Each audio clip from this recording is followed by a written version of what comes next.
Здравствуйте, дорогие друзья! Я рада вас приветствовать на моем канале. Сегодня в данном видео я хочу с вами поделиться очень быстрым вариантом королевского торта. Королевский торт необыкновенно вкусный, который готовится без муки, то есть это торт без глютена. И в данном видео я хочу вам показать, как его сделать очень быстро, буквально за 2 часа уже получится готовый торт вместе с выпечкой. Разделяю 10 яиц на желтки и белки. Желтки нам пока не понадобятся, мы их отставим пока в сторону. Лучше их накрыть пищевой пленкой сверху. Здесь у меня 10 белков от яиц среднего размера, щепотку соли я туда добавляю и 16 грамм ванильного сахара. Сейчас взбиваю примерно это около минуты. И ввожу туда 300 грамм сахарной пудры. Если у вас нет сахарной пудры, в крайнем случае можно взять сахар, но лучше, конечно же, брать сахарную пудру.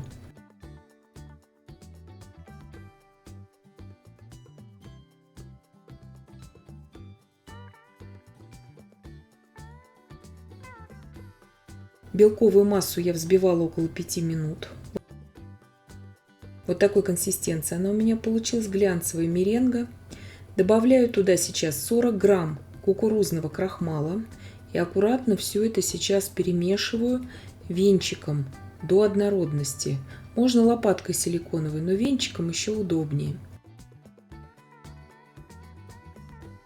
Также добавляю туда 200 грамм любого молотого ореха. У меня в данном случае это фундук. Можете также грецкий орех использовать, измельченный.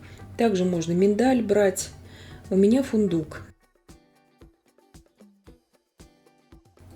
И также я добавляю туда 100 грамм измельченного фундука обжаренного. Еще раз повторяю, можете брать абсолютно любой орех. Можете даже арахис брать.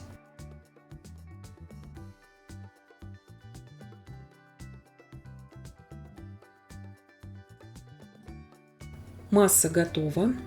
Я сейчас выкладываю на противень. Противень у меня здесь размером 38 на 28 сантиметров.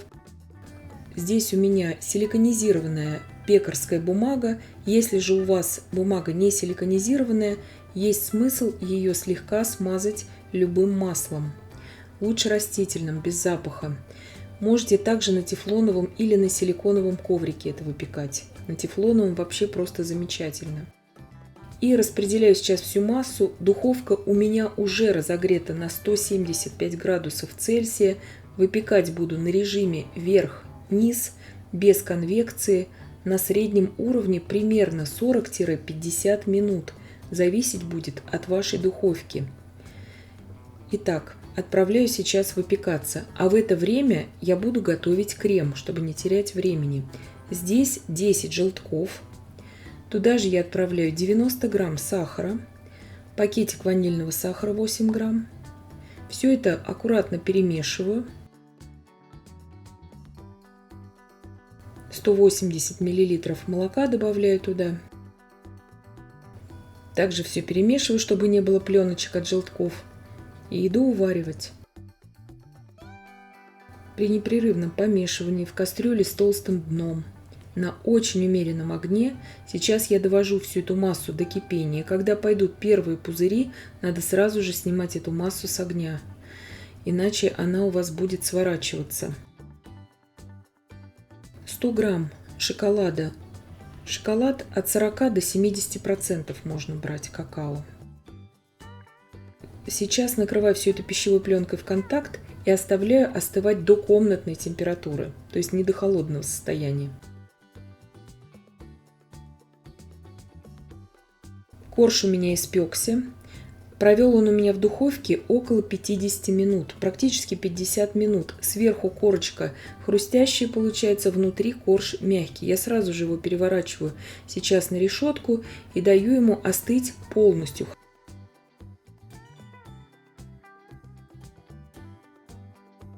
Сейчас завершаем приготовление крема. Здесь у меня 200 грамм размягченного сливочного масла. Я его взбиваю примерно 3 минуты до побеления и до пышности. Сейчас по 1 столовой ложке я буду добавлять туда заварную основу и буквально быстро прорабатывать все это миксером.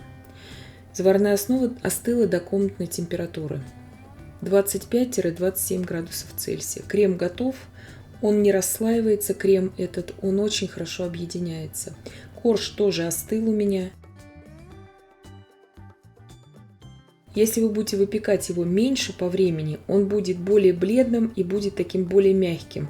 Кто-то любит и такие коржи. Но мне нравится, когда он более подсушенный корж. Он чем-то напоминает киевский торт и очень похож, конечно же, на торт Эстерхази. Такой тортик. Сейчас я делю его на 3 равные коржа. Немножко он, конечно же, ужимается при выпекании. Я по 12 сантиметров здесь делаю коржи, как и любой корж, в принципе. Вот так он выглядит на разрезе. Еще раз повторяю, вы можете сами обжаривать эти орехи, можете сами их рубить ножом. Я просто беру всегда готовый продукт. Это очень убыстряет весь процесс. Разрезала на 3 коржа. И сейчас уже можно сразу же собирать с ними торт. То есть отдыха здесь эти коржи не требуют.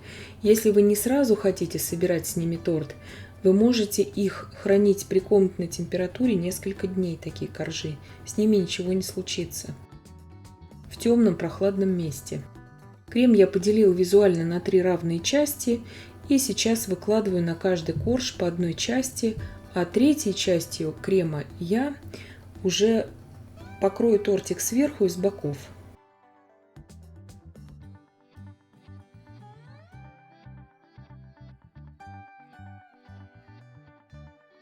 Торт получается необыкновенно просто вкусный. Для всех любителей ореховых тортов это просто находка. Делается он очень быстро и очень просто. А на вкус получается как роскошный торт из дорогой кондитерской. Сейчас я уберу его в холодильник, хотя бы на пару часов. Можно и на ночь убрать. Но вашего активного времени на приготовление этого торта уйдет минимум. Посыпаю здесь какао-порошком, можно этого не делать, можно орехами посыпать. Все по вашему усмотрению. Здесь торт холодный, он у меня провел в холодильнике ночь. И вот такой он в разрезе получается. Лучше его достать, после холодильника оставить при комнатной температуре и потом только уже нарезать. И я надеюсь, что видео было полезным и познавательным. Подписывайтесь на мой канал, ставьте лайки, пишите комментарии. Я всем желаю больших успехов и до встречи в новых видео.